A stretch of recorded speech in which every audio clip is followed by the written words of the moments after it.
Hello, Ayom. How are you? Hi, I'm very well, thanks. How are you? I'm good, thank you. So I'm doing an exclusive of Miss World interviews with all the contestants, like you guys know. So tell me, how has it been? This is your first time to India, I guess. Is it your first time? Yes, it's my very first time.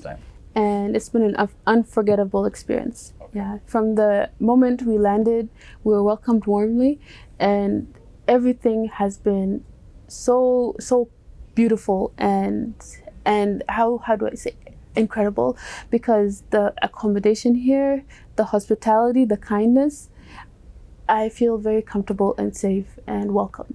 You guys been doing a lot of events, I guess, right? So anything that has stood out for you that you've really liked in this whole? Yes, we visited many different locations, from the Lad Bazaar to the Secretariat to Pocham Valley. So one thing that really struck me about every single location is their intention behind everything. They present us with various aspects of their location. For example, yesterday we went to the police station, where they showed us the security cameras and their care and intention behind protecting us. On top of that, creating a safe environment in Hyderabad.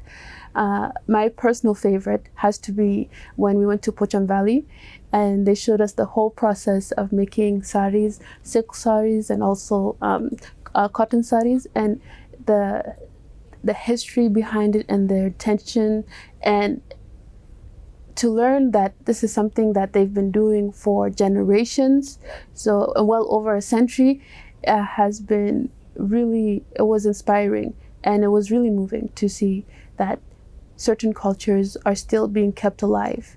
And I really love every aspect of my stay here and our experience here as Miss World in Telangana.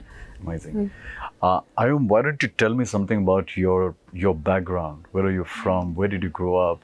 How and then till coming to this stage of getting, competing in South Sudan, Miss Sudan, winning it and coming to compete in Miss World. Can you tell me from your childhood about yourself, your family, and? Okay. Do you want the whole story? If you can, I don't mind. Yeah, I'd like to know about you. Well, I was born during a time of uncertainty, and where the future felt unclear in Sudan. So we moved around a lot. This is civil war or something you're talking about? Okay. Yeah, so we moved around a lot, and I began asking my mom, where are we going? And every time she would say, we're going for an education. You had to keep shifting. Yeah, we shifted from town to village, eventually to a refugee camp, and then we found our way to Canada. Yeah, so that's where I grew up, and that's where I spent most of my life. And I feel very privileged and grateful that I had a life in Canada where I was exposed to. And so I was really, I was raised in an environment where I had 5 siblings raised by a single mother. Though she was not single, my father remained in Sudan working as a medical aide. But so life in Canada was very, I'd say, eye-opening, and it was very unique, and I was happy and grateful, and I feel very privileged that I had this lifestyle compared to that I saw in South Sudan. And that's actually why I found myself competing for Miss World. And how did this happen? Did you you competed for Miss Sudan, and that's how it started, right? Yes. So we had a national competition, and we weren't sure if it was going to happen, because South Sudan right now, we're experiencing a very bad financial crisis because of different things happening in the world. It's affecting us as well. And throughout this journey, I came to realize that we're all connected.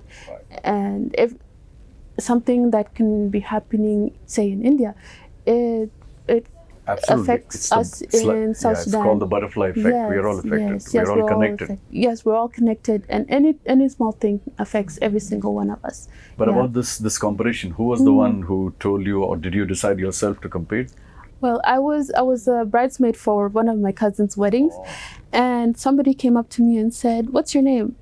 And I told them my name is Ayom, and they said, "You should do Miss South Sudan." So that piqued my interest because I had always wanted to model, but I never had the opportunities. So I did a little bit of research and I found Miss World South Sudan. And I fell in love with the beauty with the purpose aspect of Miss World. And that's what really drew me to Miss World, because growing up, it was people like Beauty with a Purpose that helped me and that inspired me to continue with my education, or they empowered me to pursue my dreams. So I want to be able to give back and use what they had given me as a tool to also uplift others the way they uplifted me. Right.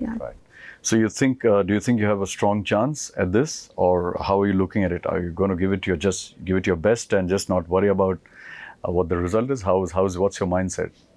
Well, I had been crowned a month ago. Oh, yeah. While many of the girls here were crowned, say, 2 years ago, a year ago, 6 months ago. So when I first arrived, I was a bit nervous and I felt a little bit discouraged that, oh, these girls... So you still haven't gotten used to this pressure. So this is all so new to me. Right. And I felt that, oh, maybe I'm a little bit behind, but after spending a week, 2 weeks here, I feel very comfortable. More confident? Yeah, more confident. And I'm really excited and happy to be at Miss World. This is a once-in-a-lifetime opportunity and an experience. So I want to look at this as a learning experience and something that I can look back on and say I did my best and be happy and grateful, and to leave here knowing that the world, there's so many possibilities and that I'm capable of helping, and the reach is farther than I can imagine. Yeah, so I want to leave here with a deeper understanding and a deeper purpose. I hope you win, Ayom. All the best to you. You give it your best shot, and I'm sure your life is going to change either ways, because now that you're Miss Sudan, and you know, if you win Miss World, obviously life changes. So all the best to you for that, and thank you so much for talking to me. Thank you.